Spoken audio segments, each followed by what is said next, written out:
Class 10th math exercise 9.1 का 11वां सवाल है। क्वेश्चन क्या बोल रहे हैं देखिए, एक नहर के एक तट पर एक टीवी टावर ऊर्ध्वाधर खड़ा है। टावर के ठीक सामने दूसरे तट के एक बिंदु अन्य बिंदु से टावर के शिखर का उन्नयन कोण 60 अंश है। इसी तट पर इस बिंदु से 20 मीटर दूर और इस बिंदु को मीनार के पाद से मिलाने वाली रेखा पर स्थित एक अन्य बिंदु से टावर के शिखर का उन्नयन कोण 30 अंश है। टावर की ऊंचाई और नहर की चौड़ाई ज्ञात कीजिए। आपको देखो डायग्राम दे रखा है 9.12 बोल रहे हैं, ठीक है। एक टावर बना रखा है आपका, ऐसे एक लाइन दे रखी है, ऐसे ये एंगल बन रहा है 30 और यहां से एक एंगल बन रहा है 60। क्लियर है। अब देखो ये मीनार है, ठीक है। इसका नाम भी दे रखा है आपको, यहाँ पर ये दे रखा है, यहाँ पर बी दे रखा है, यहाँ पर सी दे रखा है और यहाँ पर डी दे रखा है, ठीक है। और ये दूरी दे रखी है 20 मीटर। क्लियर है। आपको जो निकालनी है, एक तो टावर की ऊंचाई निकालनी है जो कि स्मॉल एच मान लेते हैं अपन, ठीक है। और इसको एक्स मान लेते हैं, क्या मान लेते हैं, एक्स मान लेते हैं। क्लियर है। देखिए 11 सवाल है, लिख लेते हैं। माना मीनार की ऊंचाई बराबर h मीटर,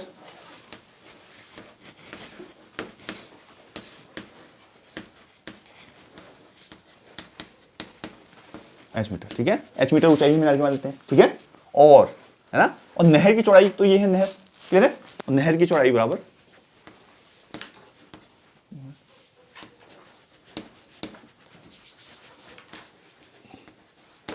नहर की चौड़ाई बराबर x मीटर। ट्राइंगल ले लो, छोटा वाला लिखेंगे पहले, है ना। ट्राइंगल ए बी सी में या ए सी बी लिखेंगे, ठीक है। ट्राइंगल ए सी बी में जो हमने पहले भी पढ़ा है, ये बीच में ना एंगल वाला आएगा, ठीक है। तो ए सी बी बोलेंगे, क्लियर है। तो आएंगे हम क्या लगाएंगे, 10 लगाएंगे क्योंकि लंब और आधार का हमको रेशियो लेना है, क्लियर है। तो 10 सी लिखेंगे, 10 सी इक्वल टू क्या होगा, A B upon B C, A B upon B C, clear है। 10 सी, 10 सी, सी की जगह 60 है तो 10 60 होगा भाई। ए बी क्या है h अपॉन बी सी क्या है x, ठीक है। तो 10 60 क्या है √3, √3 बराबर क्या हो जाएगा h अपॉन x। तो h बराबर क्या हो गया √3x, इक्वेशन 1। क्लियर है। जिसके हर में कुछ नहीं होता, तीसरा गुणा करता है ना। अब आते हैं बड़े ट्राइंगल में। तो ट्राइंगल ए डी बी में, ए डी बी में इसमें भी 10 नहीं लगेगा भाई, क्योंकि लंब और आधार का रेशियो है। 10 डी इक्वल टू लंब क्या है ए बी, आधार क्या है बी डी, ठीक है। तो 10 डी मतलब 30, ए बी क्या है h अपॉन बी डी है। तो बी डी को हम क्या लिख सकते हैं 20 प्लस एक्स लिख सकते हैं ना, दोनों का योग है ना वो, 20 प्लस एक्स लिख देंगे। और आप जानते हो 10 30 की वैल्यू 1/√3 होती है, क्लियर है। तो 1/√3 equal to h upon 20 plus X, cross multiply कर देते हैं, तीसरा गुणा कर देते हैं, क्लियर है। तीसरा गुणा करेंगे तो क्या होगा भाई, देखो 20 plus X equal to √3h, clear है। अब देखो समीकरण 1 से हम क्या h का मान रख सकते हैं, इसमें रख देते हैं, ठीक है।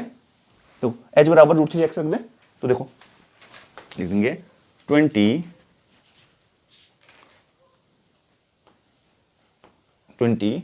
Plus X equal to √3 into H की जगह रख देंगे √3x, लिख देंगे ब्रैकेट में समीकरण 1 से। देखो आगे क्या हो रहा है। तो 20 प्लस एक्स ऐसी रहेगा और √3 और √3 3 हो जाता है, 3x हो जाएगा, इसलिए क्या हो जाएगा।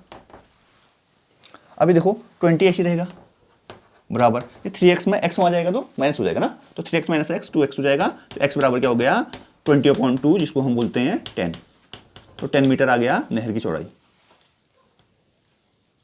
क्लियर है। नहर की चौड़ाई कितना आ गया, 10 मीटर आ गया, ठीक है। अब नहर की चौड़ाई पता चल गई आपको, और मीनार की ऊंचाई भी निकालनी है आपने, तो यहाँ पर मीनार की ऊंचाई भी देख लेते हैं। देखो एक्स का मान समीकरण 1 में रखो, एच बराबर √3 था, √3 इंटू एक्स था, एक्स क्या है 10,